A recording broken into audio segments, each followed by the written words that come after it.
Olha só essas informações, olha só essas histórias. Eu conheço uma senhora que é até bem informada, mas ela estava olhando a internet outro dia lá no celular e ela encontrou a seguinte informação: acabe a diabetes com jabuticaba. Como ela gosta de jabuticaba, ela foi no mercadinho mais próximo, comprou logo um saco de jabuticaba, chegou e comeu a jabuticaba toda. No outro dia, quando foi fazer lá a aferição da glicose, da glicemia, estava nas alturas. Olha só essa outra história. Uma jornalista, amiga nossa, foi visitar a mãe uma semana depois das eleições desse ano. Numa cidade aqui próxima. Depois queria visitar uma outra cidade. E aí, de repente, se deparou com a mãe. Não, minha filha, você não pode sair por aí, não. Não vai viajar. Além de não viajar, você precisa ter muito cuidado. Você precisa começar a estocar alimentos, comida em casa, porque, olha, o que vem por aí, ninguém sabe o que vai acontecer. Outro dia, estava na farmácia e encontrei duas senhoras que estavam conversando aqui, fiquei escutando, fiquei bisbilhotando, coisa de jornalista. E aí eu vi quando uma senhora disse: ah, não, esse negócio de Covid de novo, isso não existe não, isso é fake news, isso é coisa do PT para que as pessoas não ocupem as praças, não vá para frente do quartel, não vá para as manifestações, ou seja, já é a fake news da fake news. E aí eu fiquei pensando sobre esse tema, mas sobre outros. Hoje eu estava olhando um noticiário lá de São Paulo. Olha que situação. São Paulo tem uma série de sequestros. Estão sequestrando muito mais para poder obrigar as pessoas, através do Pix, passar dinheiro para as contas dos sequestradores. Mas já mudou. De 6 de cada 10 casos de sequestro em São Paulo a atração são informações falsas, a desinformação através de mulheres que são mulheres bonitas, que eles se encontram na internet, jogam ali, marcam o encontro e acontece o sequestro. E aí vem para a política. A política é um negócio terrível. Eu estava olhando ontem, o Tribunal Superior Eleitoral chegou a registrar quase 12.700 e tantos casos de alertas de fake news na campanha eleitoral. Durante o segundo turno, era mais de 500 casos por dia. E aí, a pergunta que está sempre na nossa cabeça é: e o que é que está acontecendo? Quais os efeitos disso? Quais os efeitos dessa desinformação diária na internet, no dia a dia das pessoas? É muito impactante. Para discutir esse assunto, trouxemos aqui hoje uma entrevistada que está pesquisando, está nesse mundo, que é a professora, doutora Eliara Santana, será a nossa entrevistada de hoje.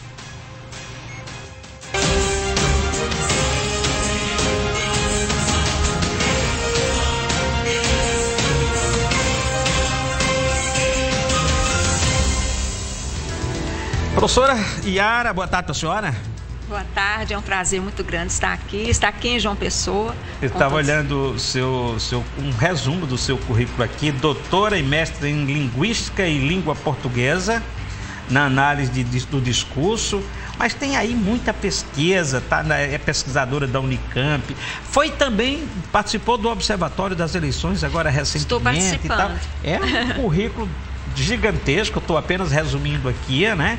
E tem livro, está preparando o lançamento de um livro, então esse tema aqui me parece que calha nesse momento. O que é que está acontecendo? Nós estamos perdidos mesmo? É o mundo da desinformação, da mentira, da fake news? Pergunta que vale 1 milhão. Eu acho que de fato nós fomos... O mundo todo foi assolado por esse fenômeno, né, da desinformação, mas o Brasil sofreu bastante. E eu achei muito interessante a sua abertura, porque você traz um gancho, né? Porque quando pensamos em desinformação atualmente, nós estamos ligando a questão política, né? Mas a desinformação, como esse sistema, esse ecossistema, como eu gosto de chamar, impacta todos os processos, né? Você deu vários exemplos aí. Eu acho que essa questão da saúde me chamou muita atenção, a questão que você coloca da jabuticaba, né? Da senhora que, para prevenir diabetes, usou jabuticaba, uma fruta doce. Durante a pandemia de Covid, né, em 2020, 2021, a Fiocruz mantinha no site, né, da Fundação uma seção específica para desmentir as fake news sobre saúde. Tem né? uma informação que eu vi que são muitas as pesquisas que de cada 10 pessoas, pelo menos 9 já registraram ter recebido alguma informação falsa algum dia. Os números são por aí? As últimas pesquisas davam algo em torno disso, 6, 7 pessoas Agora, mais ou menos em cada 10. 75% dos que recebem informação falsa acreditam nessas informações falsas ou é um número que está exagerado? Olha, eu não tenho esses dados tão fresquinhos, mas eu não acho que seja um número exagerado. As pessoas de fato acreditam. Por quê? Eu acho que é importante a gente colocar isso, né, no âmbito da produção da desinformação, porque quando a gente pensa em desinformação, a primeira coisa que vem é, nossa, mas as pessoas acreditam nisso? De fato acreditam, porque é um produto muitíssimo bem trabalhado. É um sistema. É um sistema, um ecossistema de desinformação que tem ali na produção e na disseminação aspectos, processos ali muito efetivos e muito bem feitos. Como é que surgiu com grande esse financiamento. Sistema de desinformação? Qual é o objetivo dele? O que é que busca? Olha, a desinformação, ela tem o objetivo de causar danos mesmo, de prejudicar determinados públicos, determinados grupos, e lembrando que informação é poder.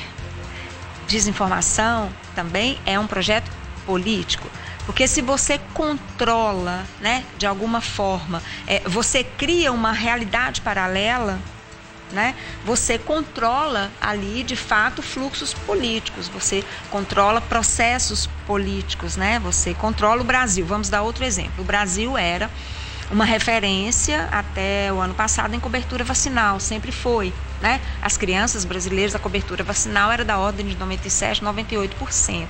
O Brasil agora corre o risco de ver a polio voltar. Quer dizer, a desinformação, ela é mais impactante na política, deixou, o senhor está falando de que é um sistema que visa o poder, que busca o poder, então é mais impactante na política ou no dia a dia das pessoas? Em ambos. Em ambos, tanto na política, porque no dia a dia, se existe uma população, se existe uma circulação de desinformação, o que ocorre? As pessoas não vão ter acesso à informação de qualidade, à informação verdadeira, para formarem um pensamento crítico. Como elas vão fazer escolhas políticas que vão impactar o dia a dia delas? Percebe como isso vai andando em interface? Quem está por trás desse sistema todo de desinformação para poder controlar as pessoas, o mundo? Quem está por trás disso tudo? Olha, há vários quens aí por trás disso tudo, né? Esse processo, esse sistema, né? Vamos chamar de ecossistema de desinformação. Ele tem esse crescimento avassalador, ele começa lá com a experiência do Brexit, né? Na Europa, e depois vem caminhando de uma forma a se potencializar com a eleição de Donald Trump nos Estados Unidos, 2016, né?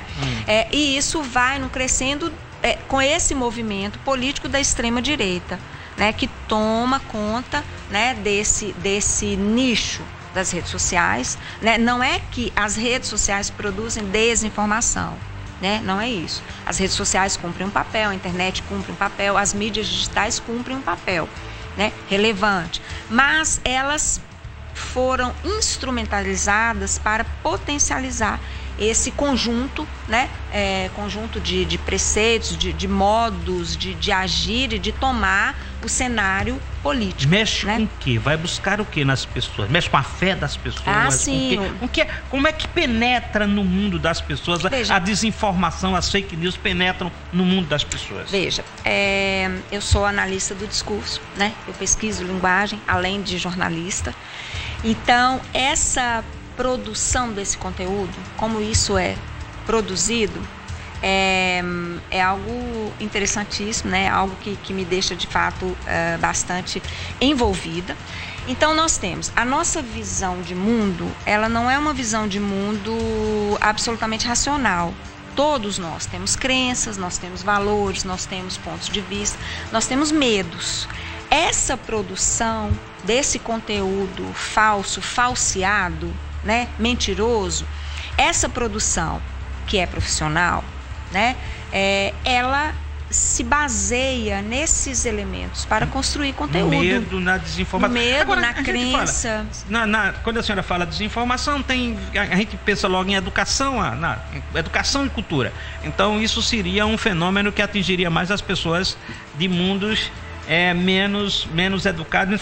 E aí não é, a gente esbarra assim, porque tem a Europa com o Brexit e tem os Estados Unidos, que são culturas que a gente imagina mais ou menos. E lá, então não é um fenômeno Não é um fenômeno que se restringe a uma questão de acesso à educação formal.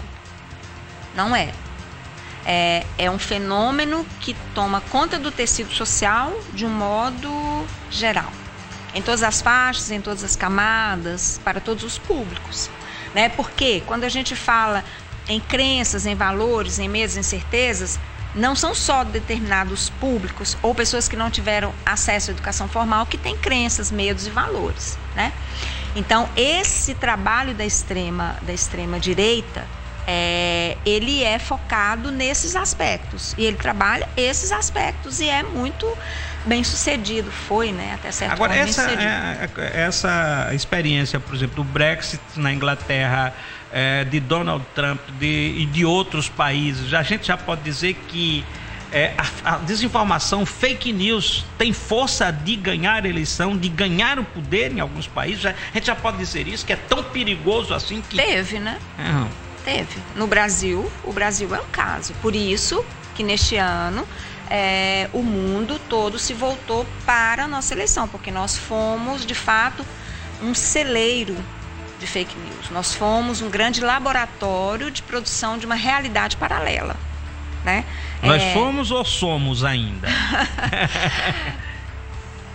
Ainda, eu arrisco dizer que ainda somos. Isso não se acabou e não se acaba com o processo eleitoral, né? Eu digo fomos por quê? Porque isso está vindo à tona, né?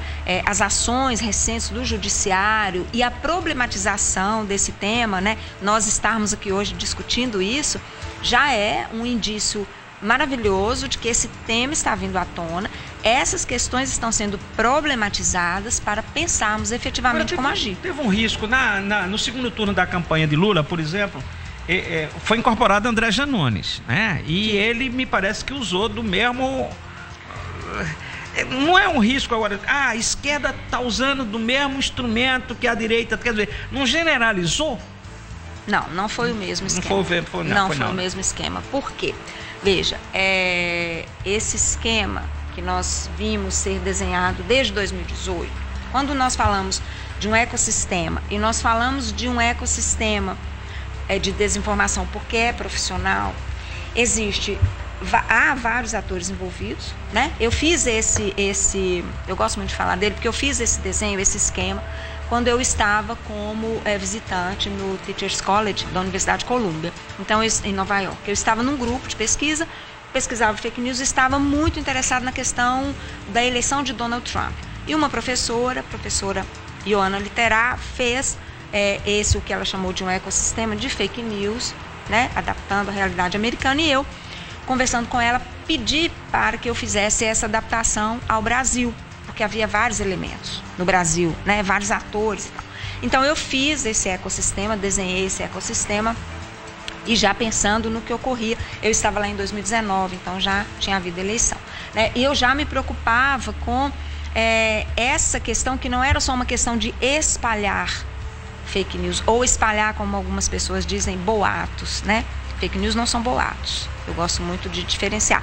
Então, existe esse ponto da produção, que é uma produção profissional. O que significa produção profissional? Existe muito dinheiro envolvido. E essa é a diferença do boato, porque um é profissional, o outro não é? Sim, porque você, por exemplo, vamos pegar um exemplo, né, que eu gosto muito, que eu inclusive apresentei na Universidade de Columbia, que é o kit gay. O kit gay é uma construção... Foi da campanha de 2018. Mas ele é um material, existia um material que era um material contra a homofobia, para ser trabalhado nas escolas, de fato. Então, ele não é uma invenção total, entende? É um material, é algo do dado da realidade, é algo que existia e que foi ressignificado. Foi dado a ele uma nova roupagem, né? Foi construído um discurso falso e falseado para criar um novo conteúdo e um novo sentido. A senhora diz que é tão impactante na campanha eleitoral, na política, quanto no dia a dia das pessoas. E que o sistema, que o ecossistema está em plena atuação, em pleno vigor. Como é que alertar as pessoas para isso agora? Bom, há 3 pontos aí. Eu acho que 2 nós já mencionamos aqui, que se referem a essa ação, né, que o judiciário vem, que o preciso a justiça agir. Vai ser preciso a justiça agir. Agir de determinada forma. Por exemplo, é preciso contemplar o financiamento, é preciso ver quem financia a produção de fake news. Esse é um ponto fundamental, porque nós sabemos que não se faz comunicação, não se produz desinformação sem financiamento, sem dinheiro.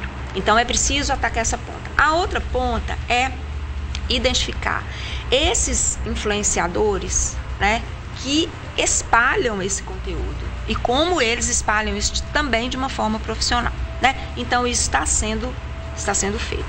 E um terceiro ponto, que é a educação para a mídia, o letramento midiático. O letramento midiático precisa ser contemplado como política pública. Eu vi essa experiência muito nos Estados Unidos, né, quando estive lá. Há várias ONGs, isso é trabalhado nas escolas, isso é trabalhado entre os professores. Então há um debate permanente sobre a desinformação, sobre notícias falsas. Uma formação permanente, uma formação para entender o funcionamento da mídia tradicional, para entender o funcionamento das plataformas, para entender o funcionamento das redes sociais, para entender o papel disso tudo na nossa vida. Então é uma formação constante. A imprensa tradicional, de certa forma, está sendo muito acuada, muito engolida por essa mídia não tradicional. E aí entram as fake news nisso tudo. Qual é o papel da mídia tradicional nisso? Ela vai ser engolida, está sendo engolida nesse processo? Não. Qual é o papel disso? De fato, ela foi bastante impactada, né? Eu acho que também existe aí uma outra discussão, porque precisamos pensar o papel dessa mídia hegemônica, dessa mídia tradicional no Brasil, né, a partir de um desenho do sistema informacional no país. Que a senhora é crítica, né, também a determinados sistemas. Sim, porque nós temos aí uma realidade de concentração que é muito alta, que impacta a qualidade da informação que é produzida, né? Então esse é um aspecto que é importante, precisa ser discutido. Agora, o papel do jornalismo é fundamental, é essencial, não tenho dúvida, né? O jornalismo teve um papel fundamental durante a pandemia e o jornalismo teve um papel fundamental durante as eleições e está tendo. Agora, no combate à desinformação, não tenho dúvida, né? Quando a gente critica, quando a gente pondera determinadas questões, e eu sou muito crítica a essa organização da mídia, né, hegemônica, como ela se estrutura no Brasil, sou muito crítica, sim, mas é preciso reconhecer que existe um papel fundamental, o jornalismo tem um papel essencial. E os jovens nisso tudo? Como é que os jovens estão nesse processo? Há quem diga que os jovens estão muito mais tendentes a se envolver nesse ecossistema do que os mais velhos. É verdade isso também? Na pesquisa, não? Não, porque as pessoas mais velhas, né, são vítimas, até em função de um determinado desenho, porque esse ecossistema tem uma interface muito grande com a ascensão de determinadas igrejas, né, nós sabemos disso. Então, as pessoas mais velhas estão envolvidas também, assim como jovens, né? Por isso a formação é tão importante, né? Porque é preciso que se trabalhe, não demonizando de forma alguma. A internet está aí, veio para ficar. As redes sociais são muito importantes, são um campo, de fato, que nos possibilita, né, estarmos em conexão. A polarização ideológica desse tipo que ocorreu no Brasil, ocorreu nos Estados Unidos, facilita a produção de fake news, de desinformação? Então, polarização é algo que sempre existiu, né? Eu acho que, por exemplo, no futebol nós temos isso, né? Eu tenho um time, você tem outro. Na verdade, eu não tenho nenhum, mas, enfim, cada um tem o seu time, torce e aquilo ali vira um embate. Na política, em alguns momentos, esse espectro, né, ou essa disputa, ela é mais intensa, né? Mas a polarização em si, ela não é esse motor do desenvolvimento das fake news. Uma pergunta para a gente já ir encaminhando o encerramento da entrevista.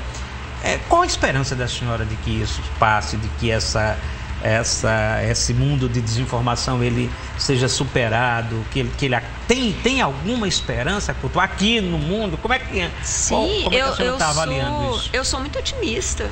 Acho que sim, e acho que não será fácil, de fato, mas, como eu disse, nós estarmos aqui hoje discutindo isso, para mim é uma alegria imensa, porque esse assunto está em cena, né? Está sendo discutido. Tá, bacana. A professora Eliara Santana está lançando um livro, vai ter um fórum aqui sobre... Sim, hoje na UFPB, às 19 horas. 19 horas? Isso. Estarei eu, a professora Gisele Citadino, da PUC-Rio, e a professora Maria Luísa Alencar Feitosa, que é da UFPB, e o professor Leonardo Avisa. O tema em debate é mídia. Mídia, democracia e desinformação. E aí a senhora lança seu livro...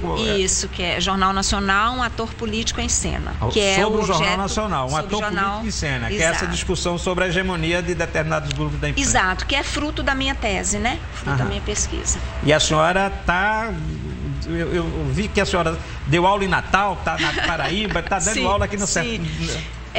Esse momento, estou aqui há mais ou menos 10 dias, e foi um momento maravilhoso, muito produtivo, né? Já estive em Natal, dei aula em Natal. Hoje teremos esse evento, na sexta-feira teremos um outro evento, que é o Boteco da Democracia, com a mesma discussão, é o professor Wécio, que está promovendo a UFPB, é a mesma discussão sobre mídia, desinformação.